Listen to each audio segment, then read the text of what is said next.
Dober dan, z nami je Mitja Mršol. Nekaj let, oziroma kar veliko let ste bili dopisnik iz Amerike, tako da danes komentiramo dogajanje na parketu notranje političnem ameriškem. Pa me zanima, 2 dni mislim, da bo uradni kandidat demokratov tudi Obama ratov. Me zanima, kako mu kaže v primerjavi z McCainom in tako naprej. Ja. Torej, konvencija demokratske stranke v Denverju je podobno kot vse dosedanje konvencije, predvsem zaradi tega, da pokaže nekakšno enotnost stranke, da na njej lepo nastopijo govorniki in povedo, kot je zdaj povedala to Obamova žena, kako so vsi za skupaj. Zdaj bosta nastopila še zakonca Clinton, Hillary pa Bill. In seveda v četrtek bo potem tudi Obama uradno proglašen za predsedniškega kandidata.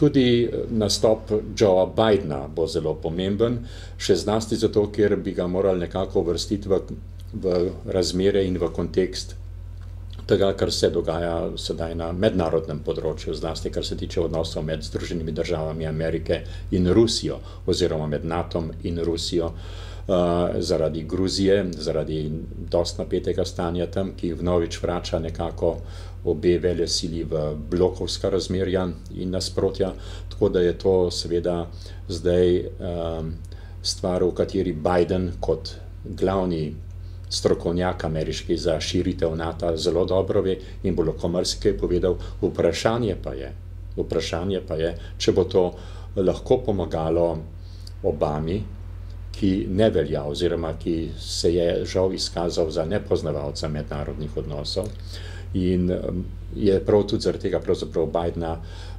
imenoval za svojega podpredsedniškega kandidata. Ker gospod Biden pa velja za neko starostno področju, zelo spoštovan človek, politik. Zelo spoštovan poznavalec mednarodnih odnosov. Jaz sem ga osebno spoznal, ki je bil tukaj v Ljubljani, preden se je ko se je Slovenija poskušala še včlanjevati v NATO pakt, je prišel sem na pogovore in na ugotavljanje terena.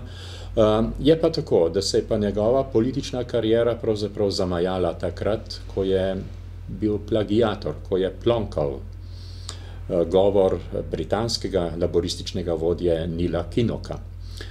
In je takrat praktično se je ugotovilo, da je prepisal ves govor v en tak zelo vznemirljiv, zanesen govor o svoji proletarski preteklosti in tako naprej, in se je ugotovilo, da je to bil govor Neila Kinnocka.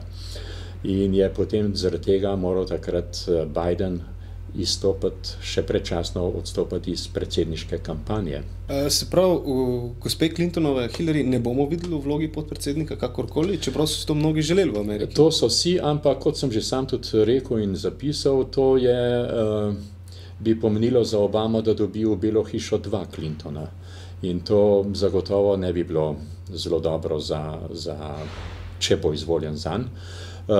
Je pa tako, da Hillary Clinton bo seveda zdaj v tem govoru in tako naprej skupaj z možem zastopala seveda enotnost stranke, skušala dati podporo vseh volivcev oziroma zlasti pa volivk, ki so jo podpirale v kampanji.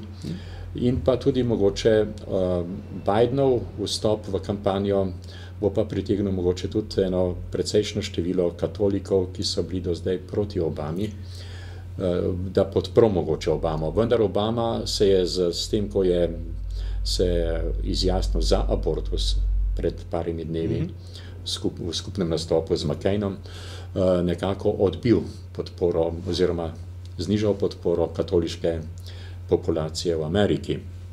Tako da je zdaj vprašanje, kako bo pravzaprav cela stvar izpadla. Je pa tako, da konvencija bo potekala, kot se pač spodobi v znamenju vznesenih besed o tem, kako je stranka enotna in tako naprej. Kaj bojo pa pokazali še naslednji meseci oziroma tedni do 4. novembra, je pa še precej veliko vprašanje.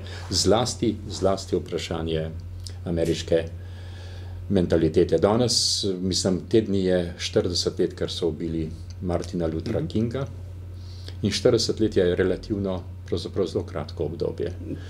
Vidimo, da se ni veliko spremenilo. Črnca še vedno nekako... In je bilo tudi dosti izjav ravno v zvezi s črnci in tako naprej tudi v tej kampanji in se mi zdi, da zna to tudi močno vpliva, če vedno v mentaliteti ameriških volivcev. In pa seveda tudi to, da McCain pa le velja za enega, zlasti v teh mednarodnih odnosih, ki so zdaj nastopili, za enega takega sposobnejšega politika, kot pa je Obama. Pa bi upal reči, da je to, da je Bush kot republikanc nekako predvideval to zaplet z Gruzijo, stopnjevanje konflikta, glih na ta čas, da se nekako lomijo. Človek bi bil tukaj Machiavelli, potem bi rekel, da so tudi Rusi mogoče pomagali Bushu s tem.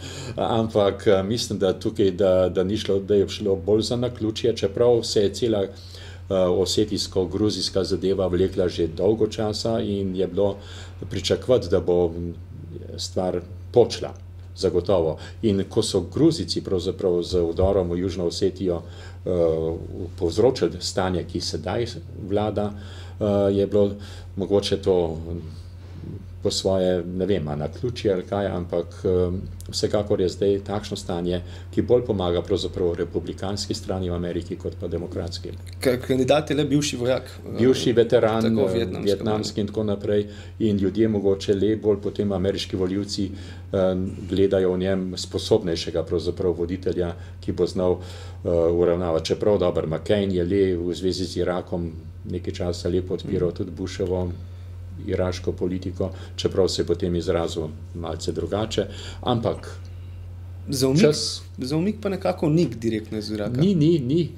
In bolj pristaja na te kompromisne zdaj predloge z odlogom umika in tako naprej.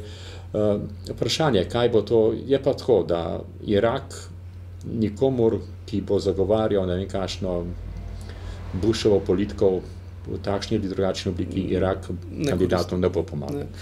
So pa republikanci zopet igrajo na karto Homeland Security, ne? Tako je bilo po septembru 11 naprej odlično to izkoriščajo nekako. Sigurno, čeprav moram reči, da je pa recimo, kar se pa tiče varnosti in boja proti nasilju na domačih tleh, tukaj spet Biden tisti, ki je zelo, zelo močen politik.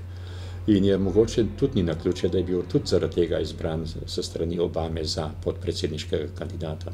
Ja, tako da nekako upamo, da dobi tisto populacijo volivcev nad 40 belih, ne, ki manjkajo Obami. To mu manjka in vprašanje je. In zaradi tega bo izid do 4. novembra skrajno negotov. Bomo videli. Hvala. Tako je. Prosim.